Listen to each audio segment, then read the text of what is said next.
राजस्थान के कोटा शहर में मौजूद एक पुराना अंग्रेजों का कब्रिस्तान आज इतिहास के साथ साथ इतिहास की सोच पर भी सवाल खड़े कर रहा है।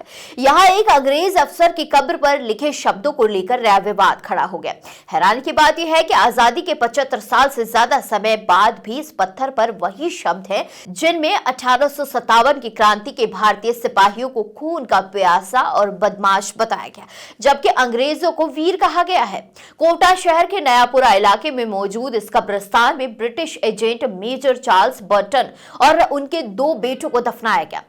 इनकी 15 अक्टूबर 1857 को क्रांतिकारियों ने हत्या कर दी थी। कब्र पर लगी पत्थर की पट्टिका मेजर बर्टन की पत्नी द्वारा लगवाई गई थी, लेकिन इस पट्टिका पर लिखी भाषा आज भी विवाद का कारण बनी हुई है। इतिहासकारों के अनुसार 1857 की वही क्रांति भारत का पहला स्वतंत्रता संग्राम मानी जाती है, जिसने अंग्रेजी हुकूमत की नींव हिला दी थी। बताया जाता है कि 15 अक्टूबर 1857 को लाला जयदयाल और मेहराब खान के नेतृत्व में हजारों लोग कोटा की रेजिडेंसी पहुंच गए थे।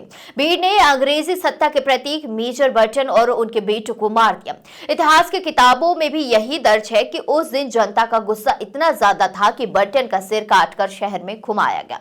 क्रांतिकारियों ने सरकारी खजाना, भंडार गृह और तोपखानों पर कब्जा कर लिया था और करीब 6 महीने तक कोटा क्रांतिकारियों के नियंत्रण में रहा।